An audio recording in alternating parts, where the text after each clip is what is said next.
Hi everyone, and welcome to the podcast Fly with Mel. I usually use this podcast to talk about travel and self-development with people that I meet along the way. Today, I'm with my friend Elena that I've met here in Australia to talk about her new superpower that she discovered here by living abroad. It's all about Reiki and energy. So take a seat and enjoy.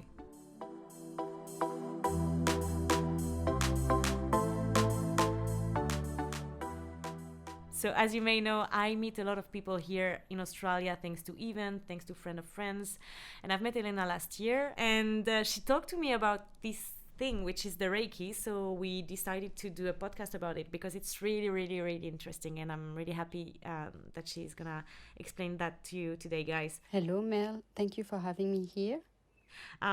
Before we start, can you just tell us a little bit about your background, your story? How did you decide to come abroad, to come to Australia? Can you tell us a bit more about that? Yes, sure. So I moved abroad almost 14 years ago. I sound so old when I say that. 14 years ago. Yes, okay. Yes. 2007, I moved to Canada to study.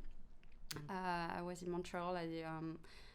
I did my business school there, but even before that, I knew, like, when I was really young, that I wanted to go abroad and like study and travel and live abroad.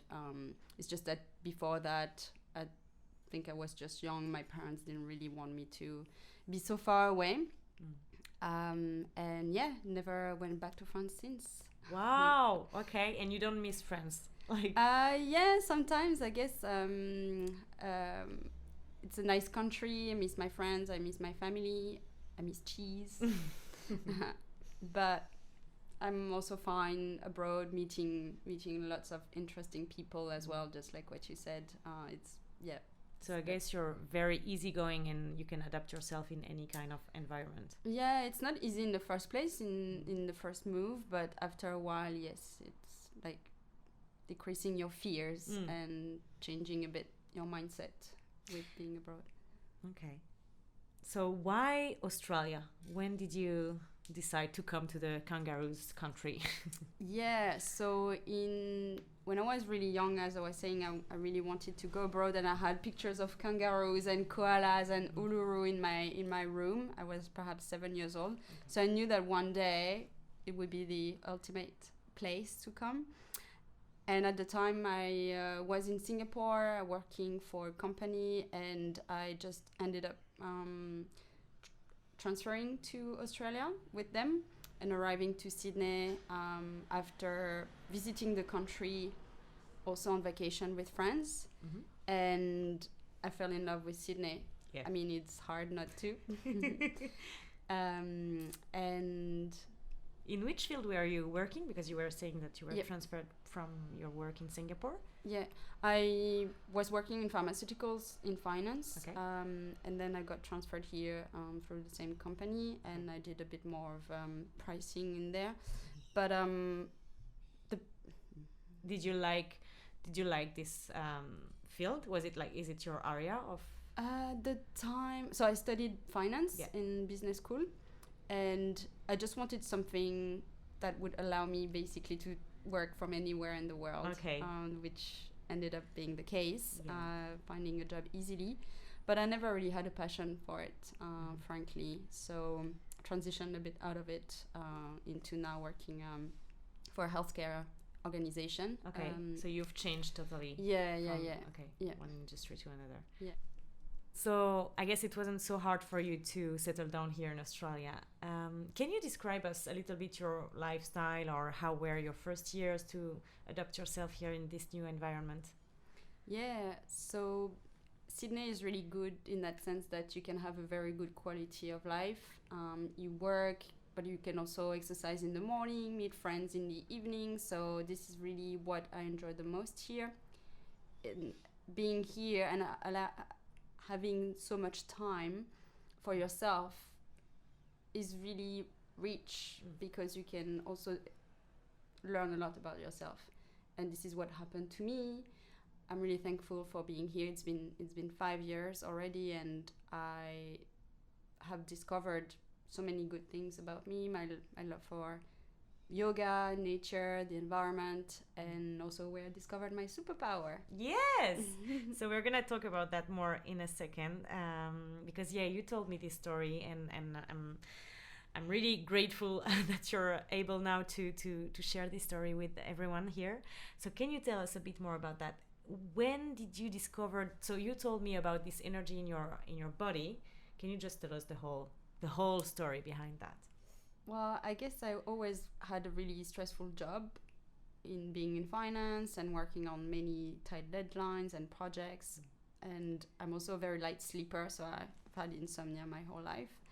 And my mom was insisting a lot that I would try some yoga and do meditation to help me calm down.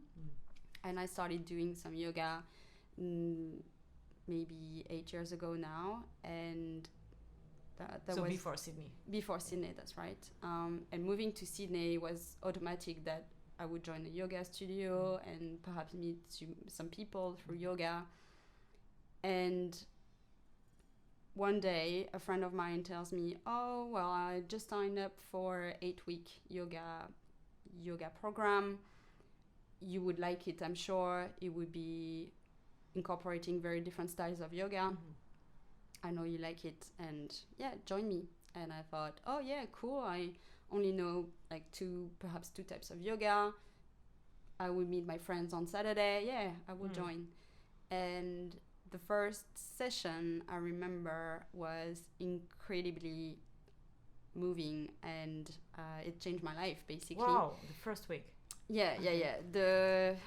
The session was meant to be for like 2 hours, and within the first hour I started to have a lot of weird sensations that I can develop here if you want. Yeah. Which kind of sensation? Yeah, so the yoga was Kundalini yoga focused, and usually it's a yoga that is not very known. People know more about Hatha and Vinyasa yoga. Kundalini yoga is more working on the breath, and it's moving meditation, that's what we call. So we chant some mantras, and the idea is to be in movement, but you would never do a downward facing dog, for example, when you do that type of yoga. It's really more focusing on the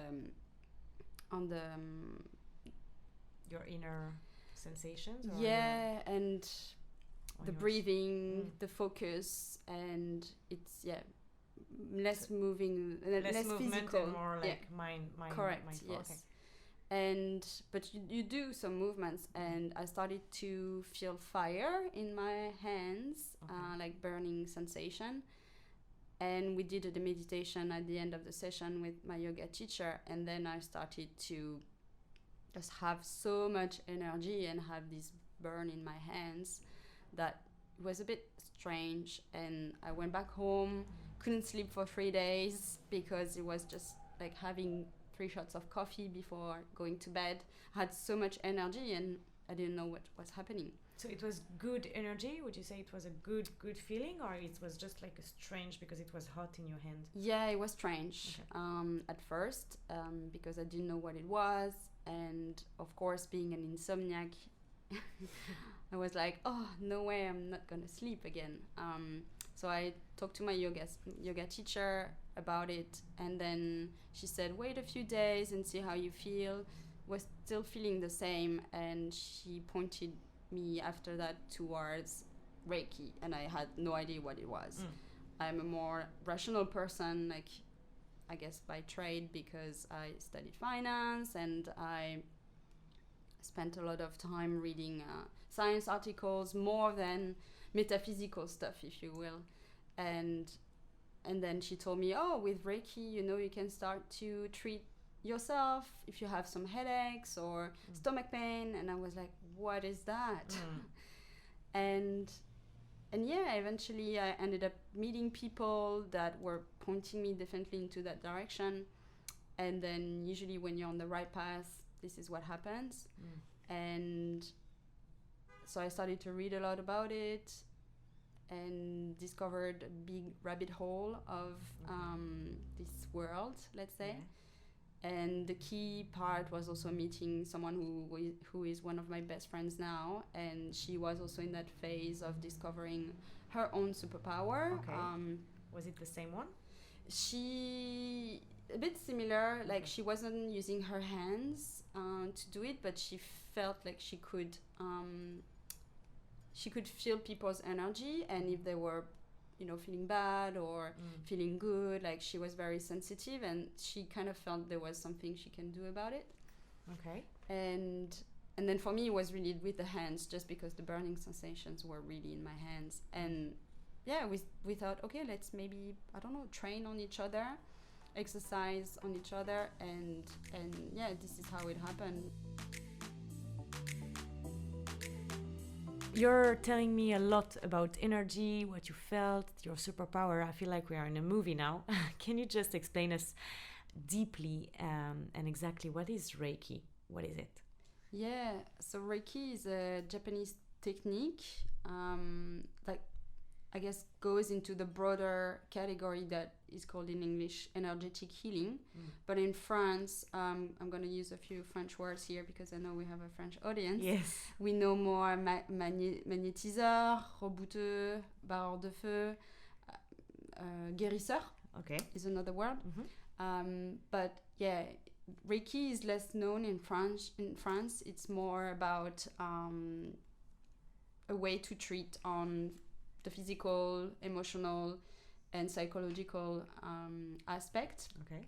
And to be more concrete, what happens is that I am very sensitive to people's energies, to how they feel, what are the different sources of pain that they can have. So with my hands, it's like scanning through those energies and being able to see where I can help, where the energy is blocked. And so, for example, if I feel some pain in my knee, you are able to feel it and to remove the pain in a kind of yeah, exactly. It's understanding, is it really the knee that is actually painful? You feel it's painful, but perhaps the issue is actually somewhere else, and it has the impact on the knee, and that I can help to release, and remove the pain. Wow. Okay. And so, is it just about pain, or is it also about what can happen in your mind? So, for example, people who are always negative or complaining or like feeling down, I feel like it's not a pain that you have in your body, but you have inside. Are you also doing something with that? Reiki and energetic healing in general helps with the physical aspect, that's for sure. So any type of pain, any type of skin problems is also something that people come to talk to me about. Oh, really? Like acne and wrinkles? Yeah, eczema, warts, verrues in French. Thanks for the translation. Very important. Yes. So you can heal skin issues by moving the energies. Yeah. Usually with warts, people end up, they go and see a dermatologist, and last resort, because they can't treat it, sometimes they can't treat it, they go and see energetic healer. And that happens to me a lot, yes.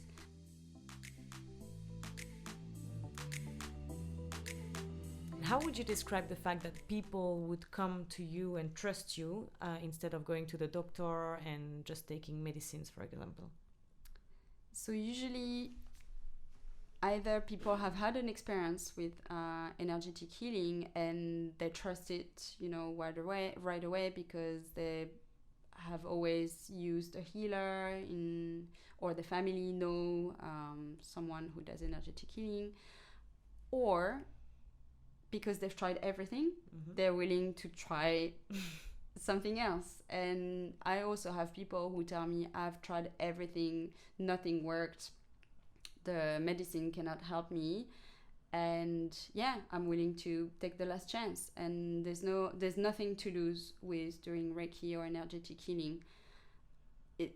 Nothing bad can happen. So there's that. And Reiki, there's a lot of scientific research now that is being published around the power of Reiki on the non-physical aspect, so anything more psychological or emotional. So for example, stress, anxiety, insomnia.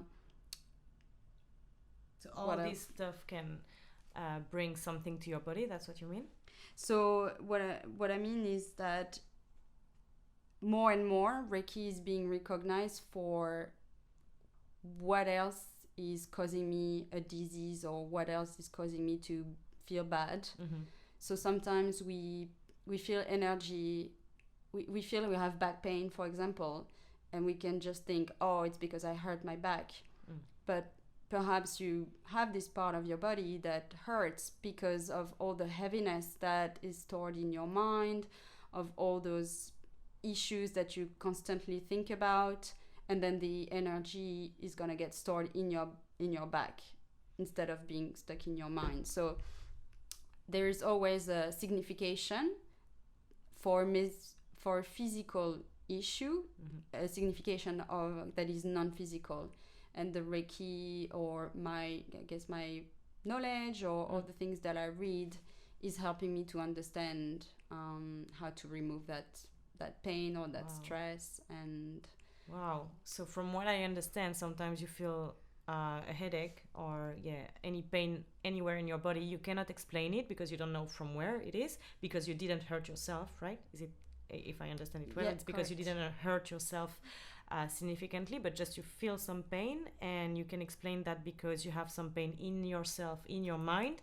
So that's why you can do a kind of an intervention here and heal the energy. That's right. Wow. Okay. So can you just explain us a little bit, how is a Reiki session? How do you do that? How do we do that to move our energies and feel better if we have any pain or anything else? So every session, I would say, is quite similar with me. I do in person, but also distant healing. So it means that they don't necessarily need to be in the same room as the person. So in the first few minutes, we're gonna talk about what the person wants to get treated for. I need to understand a bit the background also, sometimes of the history of the person. And then the person is gonna be lying down on the bed to relax during the treatment. Then with my hands, I'm gonna scan the body and feel where it's tingling for me or where it's hot, because that's how I notice I need to work on something. Sometimes also the person would come, as I said, for knee problem or back problem, but where I'm going to work is going to be a different place. And then when it's the end of the session, we're going to talk about what the person has felt, if he or she has felt anything. Also, what were my sensations. Sometimes I also have other messages for the person that I'm going to give. And usually it's to help improve the situation, remove the pain, but also there's some other psychological or emotional work that is going to come with it. And how do you do with someone who is not in the same room? So you said you can do a distant thing. How do you do that? Because you're not scanning the body.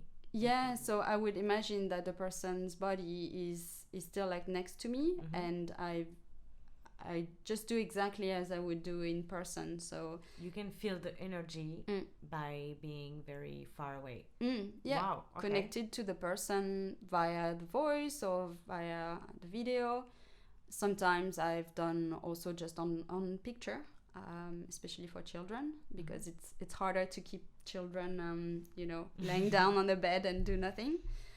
And yeah, because energy is everywhere, and an image that I like to give for people to understand is that if we were all fishes in an ocean, we would not realize we're in the same ocean and we are not united by water. We wouldn't know, but we are. And it's the same for us in being in this universe. We're all connected. We don't necessarily feel it all the time, or we don't realize that, but we are all connected, and so that's how it works. Wow. Okay. That's very interesting. Does the person feel something when you're scanning the body? Do we feel anything? Some people don't feel anything because it's still quite subtle. So some people would have a bit of heat wave. They feel there's a heat wave. Some other people would feel a bit cold. Some other people would have like tingling, but it's all very subtle. It's not like I would touch the person, because also I don't know if I specified, but I never touch someone. Some Reiki healers would touch body part, but I never touch. So I'm just up to the body. Yeah. Okay. Yeah, over the body, and feeling the sensation and the like burning point just by scanning the body with your hands and moving my hands. Yes. Okay. That's And right. so would you say that you're rebalancing the energy by scanning the body, or how do you? Yeah, it's about also removing like old stored energy, and by removing it, it's gonna release. It's gonna help new energy to come, basically. And another image that I like to give for people to understand is like, if you had a vinegar bottle, but you want to put wine into this bottle, you will have to remove the vinegar first, clean the bottle, and then move wine. And this is what I do. I put wine into people. Okay. So the idea is, you remove the old energy, or you make the old energy move, so that a newer energy, a cleaner energy can come. And this is why after the treatment, you can feel a bit tired, or you will have to drink a lot of water so that the energies keep moving. And it's like a detoxifying process in itself. So not everyone can feel it, but I would say most people do in general, or they would have like sometimes they feel a pressure in their ear, or like they would have some kind of manifestation. But if you don't feel anything, it doesn't mean it's not working, because I always feel something. Okay. So you always feel something. It means that it's not working like hypnosis, where you have some people who are not very receptive. You will always feel the energies, and you can always move them. That was Yes. Then I would say that if some people are completely closed to the idea that I can help them, it might not work. Okay. Because it's also in conjunction of the person's energy and their willingness to get treated.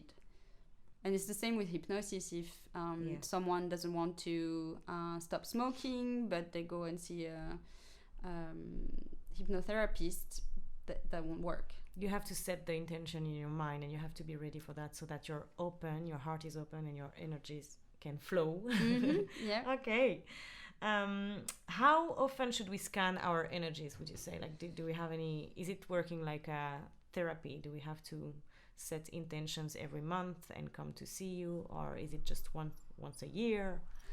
I would say in general, prevention is better than treatment. So just like you would see your dentist, for example, once a year, or you would see an osteopath once a year.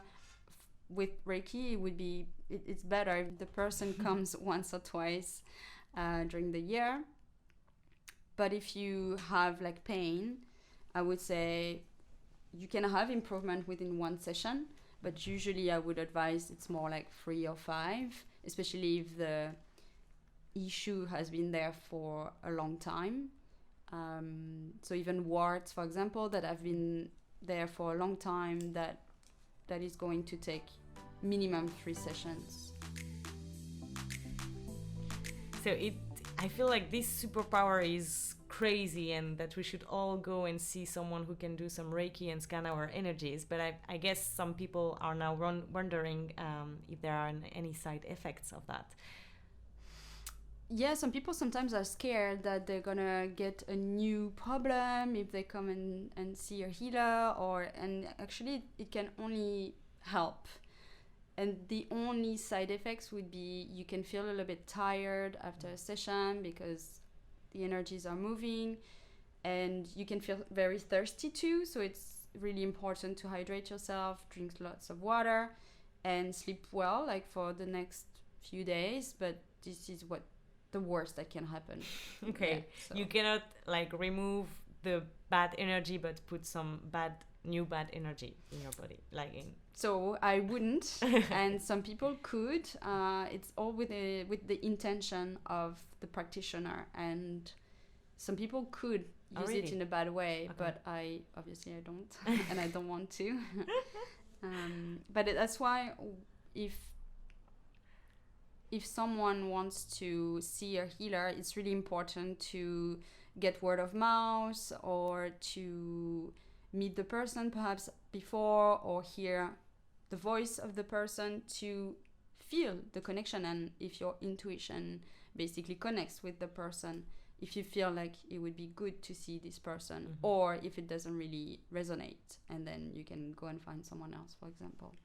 Always follow your intuition. But yeah, saying it like that, I feel like you have a lot of healer here down there in this world.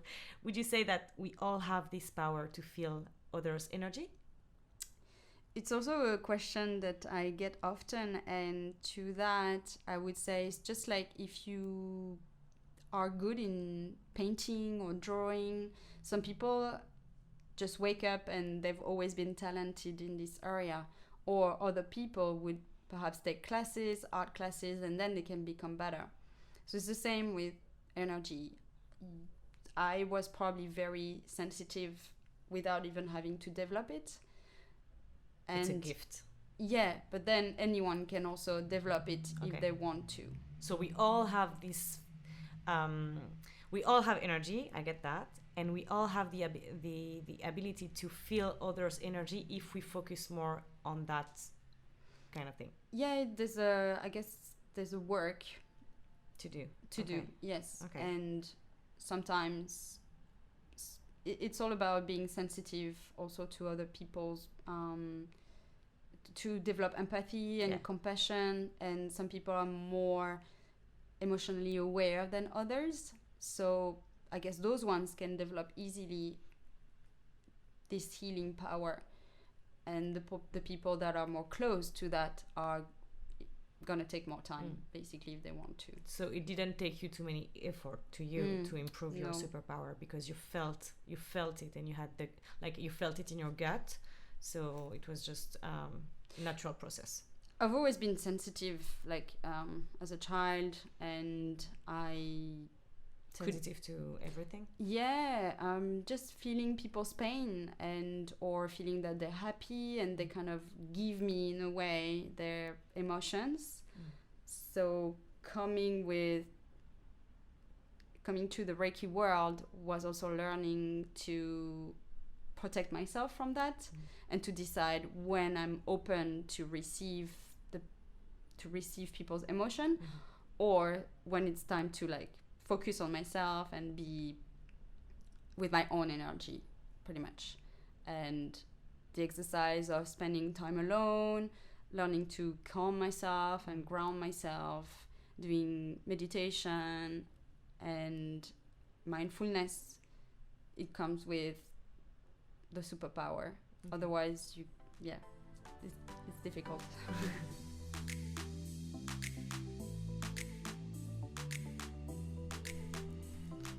I would like to link your whole superpower discovery to your travel, which was to be here in Australia. Would you say that being abroad and living in a new lifestyle helped you to be more curious about yourself in a certain way? Definitely, because moving abroad, all you do is spend time with yourself. You need to make new friends. You don't have your family with you anymore, so you become more open-minded, and you discover new things, new traditions, new cultures, new hobbies. So for sure it's part of it. Yeah. So people who are living abroad kind of are more open to discover any new part of themselves. Yeah, I think so. Okay. I would say it's really true. I'm not gonna explain my superpowers, but I feel like we all have some, and if we just focus on ourselves and it's not being selfish, it's just take care of ourselves a little bit more, and the fact that you're taking the time to be alone sometimes, and then you can discover what you have inside, and that you are very, very enough. And so thank you for everything. I would like to wrap up with any recommendation that you would have or advice for those who would be interested in Reiki. I know that you give some treatments here in Sydney. If you have any message that you would say to these people who would be interested in Sydney, or for the people who are abroad, how can they do that, and which kind of healer can they see? Yeah, definitely. So feel free to ask to ask me any questions. I'm sure Mel can put my details in. I'm gonna put in everything. I'm gonna put your Instagram account in the notes. Yes. Yeah, and also I would say if you start to ask this question of should I see someone and who should this person be, pay attention to the details of your friends, if they know someone, if they can recommend someone, or if you Google, you find some keywords like, for example, Reiki in Paris, just make sure when you see the picture of the person that the picture gives you a good impression and you feel like you have good energy just by looking at the person. Does it make you smile, or does it make you, to the opposite, it's a bit dark and you wouldn't want to see this person? So yeah, connect with whatever that person seems to be giving as image, or what does your intuition tells you. Well, thanks a lot, Elena. Thanks a lot for your time. Thank you for listening. Thank you for listening, guys. And if you have any question, feel free to ask me. I'll give you all the details to contact Elena if you're interested in Reiki. And that's pretty it. Have a good weekend, guys. Enjoy, and see you later. Bye.